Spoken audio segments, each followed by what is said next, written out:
Life in the town, यही अध्याय है जो अभी हम लोग कर रहे हैं और जिसके तहत हम लोगों ने पिछली 2 कक्षा में, यानी कि इस अध्याय के अभी तक के 2 कक्षा में, पहली कक्षा और दूसरी कक्षा में हम लोगों ने अलग अलग चीजों को देखा है, अलग अलग कंसेप्ट को जाना है। मैंने हर वो बातें बताई है जो आप लोगों को पीएसबीआई के पाठ्यक्रम यानी कि अपने पाठ्यक्रम और अपने पुस्तक पारस प्रकाशन के अनुसार पढ़ने हैं। पृष्ठ संख्या 92 हम लोग का पहला पृष्ठ है इस अध्याय का और वहीं पर हम लोग हैं। और इस कक्षा में हम लोग यहीं पर इसी पृष्ठ पर आने वाले टेम्पल टाउन की बात करेंगे और यहाँ पर बात करेंगे कि टेम्पल टाउन कौन से टाउन होते हैं, टेम्पल टाउन का मतलब क्या है, इसका कंसेप्ट क्या है, यानी कि मंदिर वाले जो नगर हैं, अब उसकी बात होगी। यह अध्याय संख्या 3 है, यह कक्षा संख्या 3 है इस अध्याय का। और इस अध्याय में अब हम लोग आगे बढ़ते हैं और बात करते हैं टेम्पल टाउन की।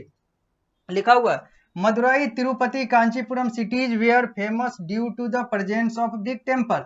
अगर हम लोग बड़े बड़े मंदिरों की बात करें और उससे प्रसिद्धि पाने वाले कुछ नगरों की बात करें तो उसमें मदुरई आता है, तिरुपति आता है, कांचीपुरम आता है और ऐसे अलग अलग और भी बहुत सारे नगर आते हैं। यहाँ पर 3 नगर की बात की गई हुई है जो टेम्पल टाउन के तौर पर विकसित हुई, प्रसिद्ध हुई, प्रचलित हुई। उन 3 नगरों की बात अगर देखें तो वो है मदुरई, वो है तिरुपति और वो है कांचीपुरम। और ये तीनों अगर अभी के भारत की बात करें तो भारत के दक्षिणी हिस्से में यानी कि साउथ इंडिया में पड़ता है।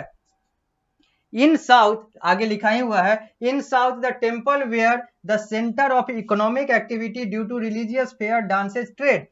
दक्षिण में, दक्षिण भारत में अगर हम लोग बात करें तो जो मंदिर है ये एक केंद्र हुआ करते थे और अभी भी एक केंद्र है इकोनॉमिक एक्टिविटी यानी कि आर्थिक गतिविधि, आर्थिक कार्यों के, क्योंकि यहाँ पर रिलीजियस फेयर्स यानी कि जो धार्मिक मेले हैं, धर्म से जुड़ा हुआ जो व्यापार है, ये सारी चीजें यहाँ पर फलती फूलती है। यहाँ पर डांस, यहाँ का नृत्य जो है और यहाँ के अलग अलग जो ट्रेड एक्टिविटी हैं, जो व्यापारिक कार्य हैं, जो औद्योगिक कार्य हैं, वो सारी चीजें जो है इस दक्षिण भारत से जुड़ा हुआ है। आगे अब हम लोग बात करते हैं, पृष्ठ संख्या 93 पर आते हैं और अब हम लोग बात करते हैं इस चित्र की। और यह जो चित्र है मदुरई का चित्र है, मदुरई के मंदिर का चित्र है, मदुरई के टेम्पल का चित्र है, जो कि आप लोग यहाँ पर सामने देख रहे हैं, देख सकते हैं स्मार्ट बोर्ड के माध्यम से। और यह आप अपने पुस्तक में पृष्ठ संख्या 93 पर देख सकते हैं।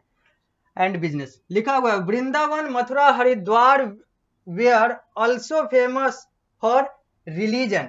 ये जो वृंदावन है, ये जो मथुरा है, ये जो हरिद्वार है या फिर ऐसे और भी अलग अलग जो नगर हैं, ये भी अपने धर्म के लिए, ये भी अपने धार्मिक गतिविधियों के लिए प्रसिद्ध हुआ करते थे और अभी भी प्रसिद्ध है, यानी कि ये भी टेम्पल टाउन है। लेकिन इसमें और मदुरई वाले में अंतर ये है, मदुरई, तिरुपति, इन सारे चीजों की बात हुई एक तरफ, तो एक तरफ इन तीनों को अलग तौर पर दिखाया गया है, क्योंकि हैं तो दोनों धर्म से जुड़े हुए हैं, तो दोनों मंदिर से जुड़े हुए हैं, लेकिन वो दक्षिण भारत में पड़ता है, यह उत्तर भारत में पड़ता है। यानी कि वृंदावन, मथुरा, हरिद्वार जो है ये भी रिलीजियस सिटीज हैं, सिटीज थे, सिटीज हैं और ये भारत के उत्तरी हिस्से में पड़ते हैं। Town related with Sufis and also attracted the people.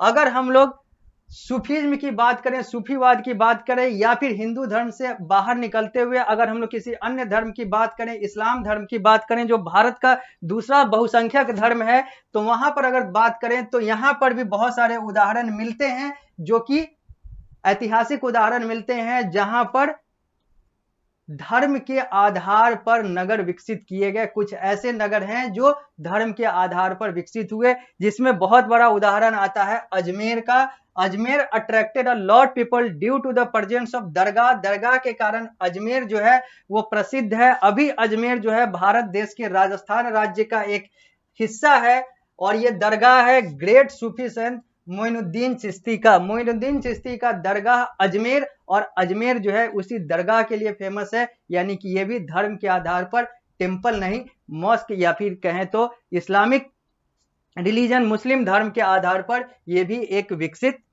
शहर है, एक विकसित नगर है, एक प्रसिद्ध नगर है। तो हम लोगों ने टेम्पल टाउन में अलग अलग नगरों की बात की, अलग अलग टाउन्स की बात की जो कि टेम्पल के आधार पर, जो कि मंदिर के आधार पर या फिर अलग अलग धर्म के अपने अपने धार्मिक स्थल के आधार पर विकसित हुए, जिसमें हम लोग मथुरा की बात, हम लोगों ने मथुरा की बात की, हम लोगों ने वृंदावन की बात की, हम लोगों ने हरिद्वार की बात की, हम लोगों ने मदुरई की बात की, हम लोगों ने तिरुपति और कांचीपुरम की भी बात की। तो हम लोगों ने एक और धर्म, इस्लाम धर्म, जो भारत का दूसरा बहुसंख्यक धर्म है, वहां की भी हम लोगों ने बात की। तो हम लोगों ने देखा अजमेर का उदाहरण।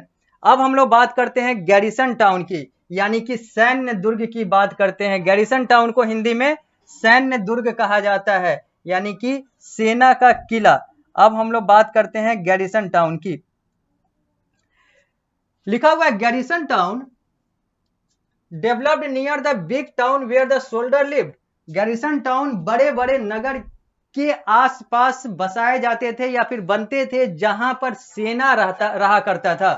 सेना के लोग जहां पर रहा करते थे वो टाउन गैरिसन टाउन कहलाता था। और सैन्य दुर्ग हिंदी में कहें तो सैन्य दुर्ग, अंग्रेजी में कहें तो गैरिसन टाउन कहलाता था। और ये बड़े बड़े नगरों के बगल में बसाए जाते थे, गैरिसन टाउन, या फिर हिंदी में कहें तो सैन्य दुर्ग। Small trader gather there to fulfil the everyday need of the soldiers. जो छोटे छोटे जो व्यापारी हुआ करते थे वो इन सारे गैरिसन टाउन में जाकर अपना व्यापार करते थे, ताकि वहां पर जो रहने वाले जो सैन्य अधिकारी हैं, सैन्य बल हैं, अंग्रेजी में कहें तो सोल्जर्स हैं, उनके डे टू डे नीड को, यानी कि दैनिक जो उपयोग की वस्तु है, उनकी पूर्ति हो सके। तो ये व्यापारी वहां पर जाकर व्यापार करते थे। उदाहरण के तौर पर Kabul and Kandahar were situated at the strategic post of the north west part of India. Kabul और कांधार ये दोनों जो है एक रणनीतिक तौर पर बसाया गया भारत के नॉर्थ वेस्ट हिस्से, यानी कि उत्तरी पश्चिम हिस्से में बसाया गया रणनीतिक तौर पर एक क्षेत्र है काबुल और कंधार। ये दोनों अभी अफगानिस्तान में है। Both these cities were situated in the rocky mountain. ये दोनों जो शहर हैं ये चट्टान वाले क्षेत्र में, पहाड़ी क्षेत्र में, चट्टान वाले क्षेत्र में है, या फिर कहें तो इनका जो बेस है वो रॉकी माउंटेन का है। Even then these two cities were centre of trade. अभी भी, पहले भी और अभी भी ये दो जो शहर हैं, उस समय की भी बात कर लें और अभी की भी बात कर लें, क्योंकि ये गैरिसन टाउन है, क्योंकि ये सैन्य दुर्ग के तौर पर विकसित हुए, और ये उस समय और अभी भी एक तरीके से देखा जाए तो ये ट्रेड के एक सेंटर के तौर पर देखे जाते हैं, या फिर कहें तो उद्योग के एक केंद्र के तौर पर देखे जाते हैं। कैमल, ऊंट, वेयर यूज फॉर ट्रेड। यहां पर ऊंट का प्रयोग जो है वो व्यापार के लिए किया जाता था। They carry dry fruit, clothes, carpet, silk, even slaves also. ये जो ऊंट है यही यातायात का एक साधन बना करता है। इन सारे क्षेत्रों में बेसिकली मुख्यतः और भी बहुत सारी चीजें होती है, लेकिन मुख्यतः कैमल, ऊंट ही होता है। और ऊंट क्या क्या चीज लेकर चलता है या फिर क्या क्या चीजें इससे ट्रांसपोर्ट की जाती है, तो चाहे वो फल हो, चाहे वो वस्त्र हो, चाहे वो अलग अलग तरह के कारपेट, यानी कि अलग अलग तरह के जो मेज और इन सारी चीजों से जुड़े हुए जो चीजें हैं, चारपाई वगैरह, ये सारी चीजें, या फिर कहें तो सिल्क, और यहां तक कि यहां पर इस ऊंट से लोग भी, और जो बंधुए लोग थे, जिनको बंदी बनाया गया था, वो भी ऊंट के माध्यम से, ऊंट पर बैठ के एक जगह से दूसरे जगह उनको ले जाया जाता था। तो ये जो है गैरिसन टाउन हुआ करता था। और गैरिसन टाउन का मतलब होता है हिंदी में सैन्य दुर्ग।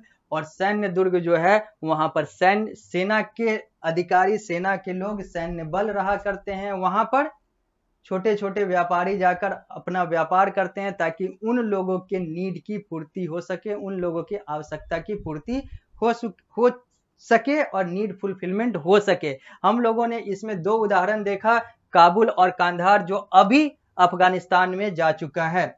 और ये जो मंदिर है जो दिख रहा है, ये कांचीपुरम का मंदिर है, जबकि ऊपर वाला जो था ये मदुरई टेम्पल था, मदुरई का वो मंदिर था जिसके लिए मदुरई फेमस है। तो हम लोगों ने देखा अलग अलग जो है गैरिसन टाउन, हम लोगों ने देखा अलग अलग टेम्पल टाउन, और यहाँ पर हम लोगों ने जाना है कि टेम्पल टाउन कैसे होते हैं, टेम्पल टाउन कौन कौन से हैं, कुछ उदाहरण हम लोगों ने देखा, मैंने आप लोगों को बताया कि कैसे कैसे ये सारी चीजें प्रक्रिया होती है, और गैरिसन टाउन का क्या कंसेप्ट है ये भी मैंने आप लोगों को बताया, जो आप लोगों को आपके पाठ्यक्रम PSBI public school board of India के अनुसार पढ़ना है और पुस्तक पारस प्रकाशन के अनुसार पढ़ना है। अगली कक्षा में जब हम लोग आएंगे तो बात करेंगे what says European traveller, European traveller के परिप्रेक्ष्य में हम लोग बात करेंगे कि इन लोगों का क्या कहना था, इन लोगों का क्या कथन था, जो यूरोपियन यात्री आए थे इन लोगों का क्या कहना था, उन लोगों का क्या कथन था, उन लोगों का क्या नजरिया था, इन सारी चीजों की बात और भी बहुत सारी बातें जो है हम लोग आगे की कक्षाओं में करेंगे। तो इस कक्षा को यहीं पर विराम देते हैं, मिलते हैं अगली कक्षा में, तो इस अध्याय को यहीं से आगे बढ़ाएंगे।